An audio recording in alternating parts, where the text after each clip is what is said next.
Hello everyone, আসসালামু আলাইকুম। কেমন আছেন সবাই? আশা করছি সবাই আলহামদুলিল্লাহ ভালো আছেন। Welcome back to my channel Pushpi's lifestyle and cooking. আমি পুষ্পি আজকে আবারও হাজির হয়েছি আপনাদের সাথে আরও নতুন একটি ব্লগ নিয়ে। আপনারা হয়তো আমার ভিডিও শোটা দেখে বুঝেই ফেলেছেন আমি আজকে আপনাদের সাথে কী ধরনের ভিডিও শেয়ার করতে যাচ্ছি। হ্যাঁ, আপনারা মনে মনে যেটা ভাবছেন সেইটাই। আমি গত শুক্রবার চলে গিয়েছিলাম মিরপুর চিড়িয়াখানায়, যেটা কিনা মিরপুরে অবস্থিত। তো বাচ্চাকে নিয়ে শুক্রবারটাকে এনজয় করার জন্যই আমি মূলত চলে যাই আমার হাজব্যান্ডের সাথে মিরপুর চিড়িয়াখানায়। আমরা গত শুক্রবার বাদ জুমার পরে চলে গিয়েছিলাম সেখানে। দেখতেই পাচ্ছেন বিকেল হওয়ার কারণে কি পরিমাণ মানুষের ভিড়, আর এত পরিমাণে গরম ছিল কি আর বলবো। এই চিড়িয়াখানার ঢোকার টিকিট হচ্ছে জনপ্রতি 50 টাকা। আর যদি আপনাদের সাথে 2 বছরের ছোট বাচ্চা থাকে তাহলে তার কোনো টিকিট লাগবে না, কিন্তু 2 বছরের হয়ে গেলে তারও কিন্তু টিকিট লাগবে। তো আমরাও চলে যাই সে চিড়িয়াখানাটা ভ্রমণ করতে। যেহেতু আমার বাচ্চাটা এখন বড় হচ্ছে, আস্তে আস্তে কথা বলা শিখছে, সে সব ধরনের পশু পাখি চিনতে শুরু করেছে, আর সে প্রচুর পরিমাণে বাবার মতন ঘোরাঘুরি পছন্দ করে। তাই আমার হাজব্যান্ড আমাকে বলল, চলো যাই আমরা একটু চিড়িয়াখানা থেকে ঘুরে আসি। আমার বাচ্চাটাও চিড়িয়াখানাটা দেখে, পশু পাখি দেখে সেও খুব খুশি হোক। তো আমরা যেহেতু দুপুরবেলা গিয়েছিলাম, এই জন্য কিন্তু বেশিরভাগ পশু পাখি কিন্তু ঘুমন্ত অবস্থায় আমরা দেখেছি। এই যে রয়্যাল বেঙ্গল টাইগার, এই টাইগারটাও কিন্তু দুপুরের খাবার খেয়ে ঘুমিয়ে পড়েছিল, তাই তার নড়াচড়া আমার ছেলে কিন্তু দেখতে পায়নি। সে কিন্তু এই চিড়িয়াখানায় গিয়ে খুবই এনজয় করেছে, সেটা কিন্তু তাকে দেখেই আপনারা বুঝতে পেরেছেন। আর হ্যাঁ, একটা কথা, আমার ছেলেকে দেখে কেউ কিন্তু মাশাল্লাহ বলতে ভুলবেন না, অবশ্যই কিন্তু মাশাল্লাহ বলবেন। তো এই তো আমরা আবার চলে যাচ্ছি সিংহ দেখতে।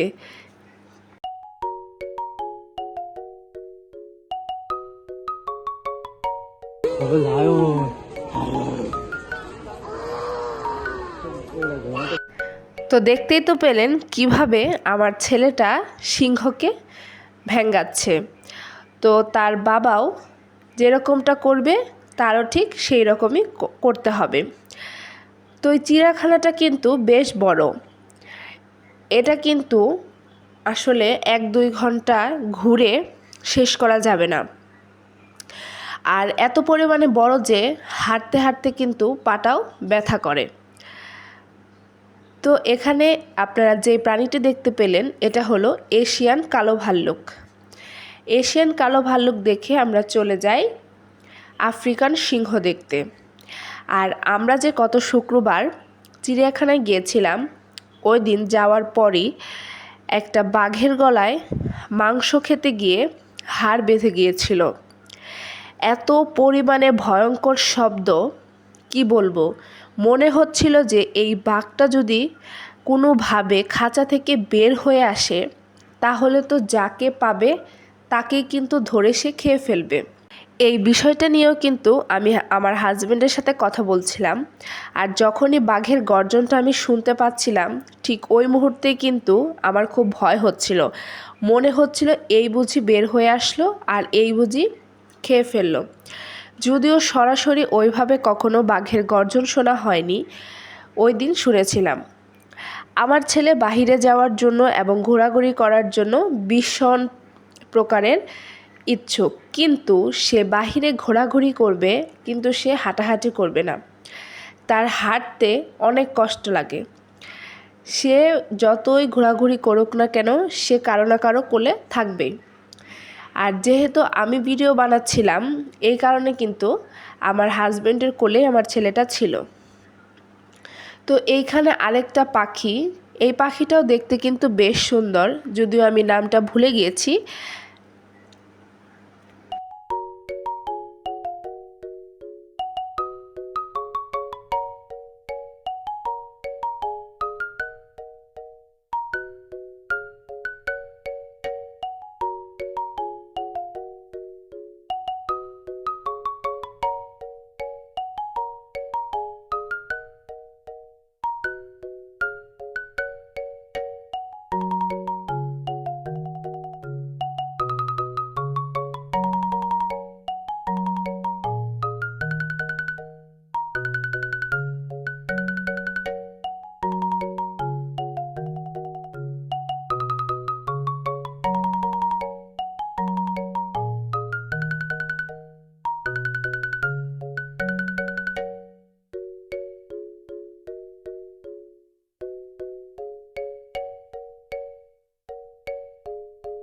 চিড়িয়াখানায় কিন্তু বেশ অনেক ধরনের প্রাণী আছে।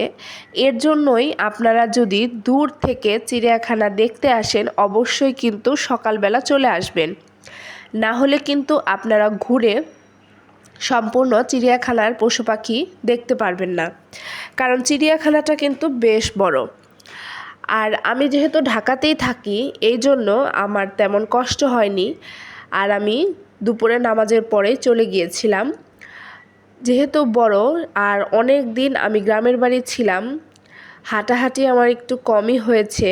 তো অনেক দিন পর যখন আমি চিড়িয়াখানায় এসে হাঁটাহাঁটি করি, যেহেতু অনেক বড় চিড়িয়াখানা, হাঁটতেও কিন্তু আমার বেশ কষ্ট হয়েছিল।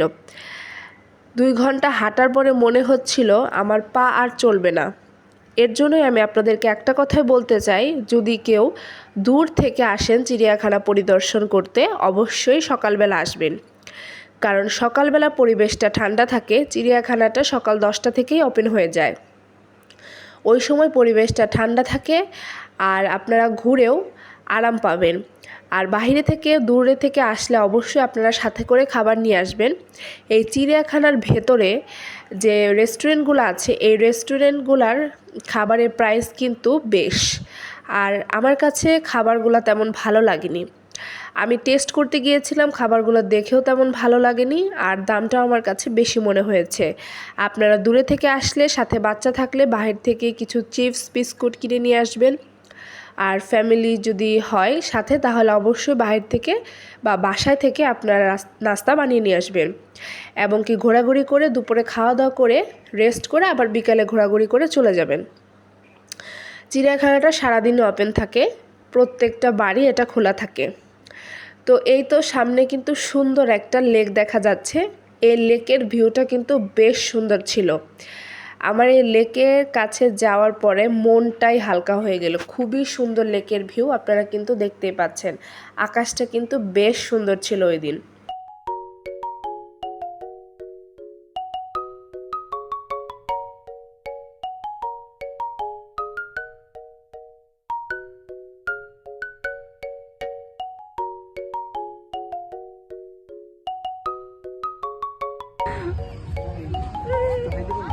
বাবা হাই দাদু। এখানে কিন্তু আমার হাজবেন্ড আর আমার বাচ্চা কিন্তু আপনাদের সবাইকে হাই বলেছে, অবশ্যই আপনারা কিন্তু সবাই একসেপ্ট করে নেবেন। তো এরপর আমরা সে লেকের পাড় থেকে এসে চলে যাই। এখানে কিন্তু বাচ্চাদের একটা ছোট্ট পার্ক আছে। তো ভাবলাম আমার ছেলে যেহেতু বাচ্চা তাই ওকে নিয়ে একটু সেই পার্কটা ঘুরে আসি। তো অনেক কষ্টে আমার হাজবেন্ডকে বলে একটা ভিডিও ক্লিপ নিয়েছিলাম যে আমিও সাথে আছি তাদের সাথে, এটা আপনাদেরকে দেখানোর জন্য। তো এই তো আমরা কিন্তু চলে যাচ্ছি সেই ছোট্ট শিশু পার্কে। যদিও এখানে গিয়ে আমার ছেলে তেমন এনজয় করতে পারেনি। ভেবেছিলাম হয়তো সে বড় হয়ে গেছে, কিন্তু সে বড় হয়নি। এখানে দুই ধরনের খেলনাই আছে, মানে রাইড আছে। একটা হচ্ছে এই যে ঘোড়া রাইড, আর একটা হচ্ছে ট্রেন। আমি ভাবলাম হয়তো আমার ছেলে তো তেমন কোনো কিছু দেখে ভয় পায় না, এখানে উঠে সে তেমন ভয় পাবে না, কিন্তু না, আমার ছেলে এখানে ওঠার পরে অনেক কান্না করেছে। আমি আসলে বুঝতে পারিনি, বুঝতে পারলে হয়তো আমি তাকে এখানে উঠাতাম না। সে ট্রেনটাও কিন্তু অনেক বেশি পছন্দ করে, তাকে আমি ট্রেনেই উঠাতাম। কিন্তু এখানে যেহেতু উঠিয়ে ফেলেছি তাই তাকে পরবর্তীতে ট্রেনে নেইনি বা সেও যেতে চায়নি।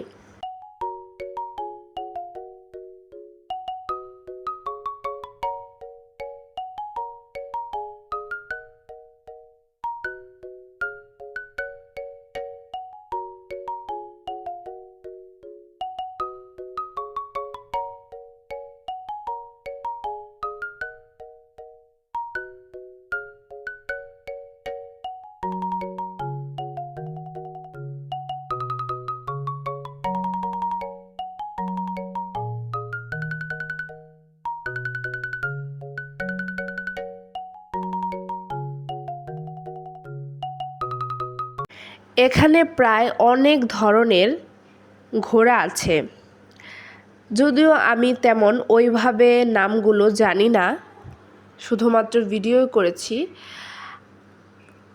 তো আপনারা যারা চিড়িয়াখানায় আসবেন তারা কিন্তু অনেক বেশি মানে ভালো লাগবে আপনাদের। আমার ছেলে চিড়িয়াখানায় এসে ও কিন্তু খুবই এনজয় করেছে, কারণ এই যে পশু পাখিগুলা এগুলা কিন্তু মূলত আমরা ফোনে বা হচ্ছে বইয়ে দেখতে পাই, এগুলো সরাসরি কিন্তু আমরা তেমন দেখতে পাই না। আর যেহেতু শহরে থাকি, শহরের পোলাপান তো কখনোই পশু পাখি তেমন দেখতেই পায় না। তো চিড়িয়াখানায় যাওয়ার পরে যখন এই পশু পাখিগুলোকে সে মানে নিজের চোখের সামনে দেখছিল, তার কিন্তু অনেক বেশি ভালো লাগছিল।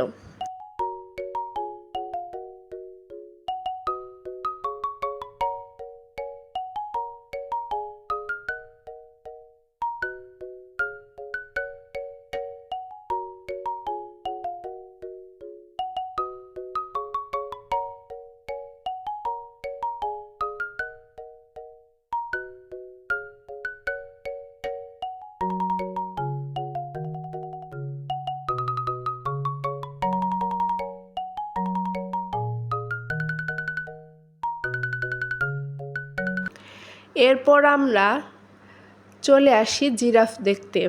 আমার কাছে কিন্তু জিরাফ প্রাণীটা বেশ ভালো লাগে। গলাটা বেশ লম্বা থাকে, আর শরীরের ডোরা ডোরা দাগ আমার কাছে অনেক ভালোই লাগে। আর জিরাফের এই জায়গায় দেখেন কি পরিমাণ মানুষ, মানে এত মানুষ যে এখানে দাঁড়িয়ে যে শান্তি মতন কোনো ভিডিও নিব সেটাও সম্ভব না। তো এই তো, আর যেহেতু এখন চিড়িয়াখানায় আপনারা হচ্ছে ব্যারিকেড দেওয়া হচ্ছে 2টা।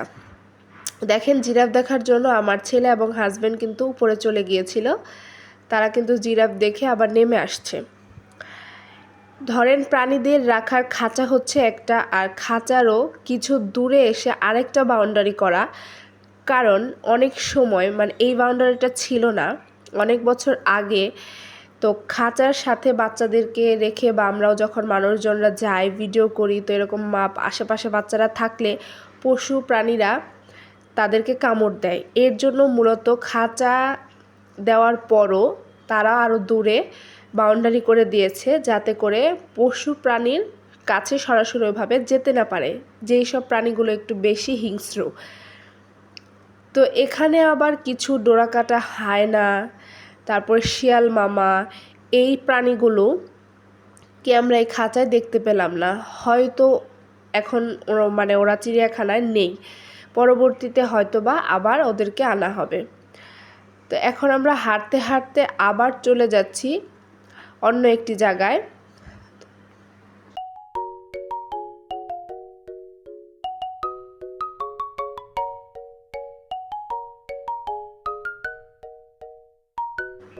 যাওয়ার পথে দেখতে পেলাম বিশাল বড় বড় হাতি। আমার কিন্তু এবার হাতিগুলো দেখে বেশ ভালোই লেগেছিল। আমার ছেলেও দেখুন কতটা এনজয় করে সে হাতিটাকে দেখছে। তো এখন আর কথা না বলে চলুন আমি আর কি কি ধরনের প্রাণী দেখেছি সেই ভিডিও আপনাদের সাথে শেয়ার করি।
তো আপনারা কিন্তু অনেক ধরনের প্রাণী দেখতে পেলেন। তো আমাদের চিড়িয়াখানাটা যখন প্রায় শেষ ঘোরা, ওই পর্যায়ে দেখতে পেলাম কি ময়ূর। দেখেন ময়ূর কি সুন্দর পেখম মেলেছে। ময়ূরটার রঙটাও কিন্তু বেশ সুন্দর, সাদা ময়ূর। আর ময়ূরটাও মূলত মানুষদেরকে দেখে কিন্তু মনে হয় পেখমটা মেলেছিল।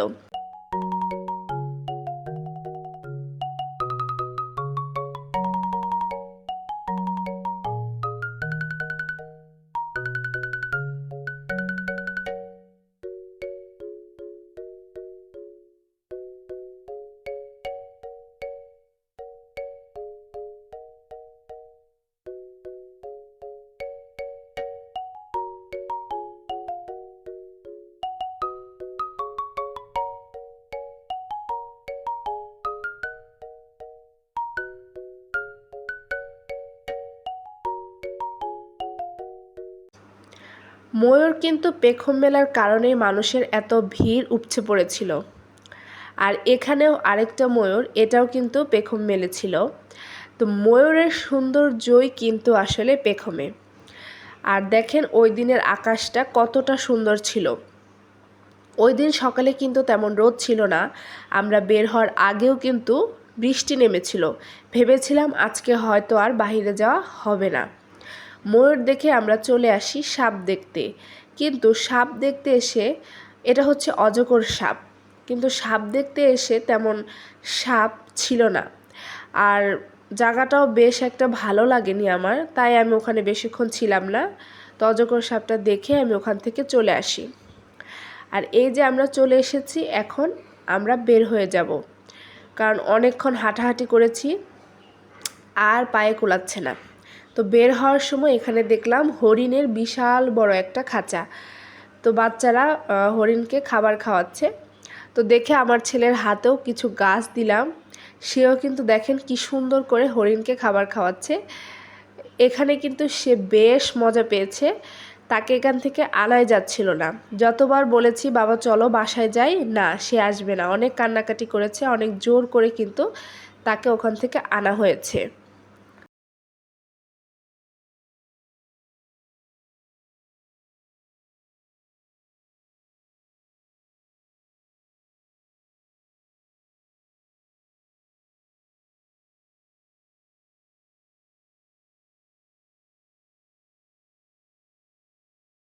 অনেক ঘোরাঘুরির পর আমরা এখন চিড়িয়াখানা থেকে বের হয়ে যাচ্ছি, চলে যাব বাসায়। যেহেতু এখন সন্ধ্যা হয়ে গেছে, এখন কিন্তু চিড়িয়াখানা বন্ধও করে দেবে। তো অনেক ঘোরাঘুরি করেছি, বেশ মানুষ ছিল, অনেক এনজয় করেছি। আজকে আমি আপনাদের সাথে অনেক ধরনের পশু পাখির ভিডিও শেয়ার করেছি। আর আমি আশা করছি আপনাদের কাছে অবশ্যই আমার ভিডিওটি ভালো লেগেছে। চিড়িয়াখানার বাহিরেও কিন্তু বেশ জমজমাট, অনেক ধরনের ফুলের গাড়ি, খেলনার গাড়ি, ফুচকা, চটপটি অনেক কিছু আছে। বাহিরটাও কিন্তু বেশ জমজমাট, দেখতেই পেলেন মানুষের ভিড় লেগে আছে। তো আমি আশা করছি আপনাদের কাছে আজকে আমার ভিডিওটি অবশ্যই ভালো লেগেছে। তো আজকে আমি এখানে আপনাদের কাছ থেকে বিদায় নিচ্ছি। আর যারা আমার চ্যানেলে নতুন, অবশ্যই কিন্তু আমার চ্যানেলটি সাবস্ক্রাইব করে দিবেন এবং পাশে থাকা বেল আইকনটিতে ক্লিক করে রাখবেন, যাতে করে আমি পরবর্তী ভিডিও ছাড়ার সাথে সাথে আপনাদের কাছে নোটিফিকেশন চলে যায় আর আপনারা আমার ভিডিওটি দেখে নিতে পারেন। তো আজকের মতন আমি এখানেই বিদায় নিচ্ছি। সবাই ভালো থাকবেন, সুস্থ থাকবেন। আল্লাহ হাফেজ।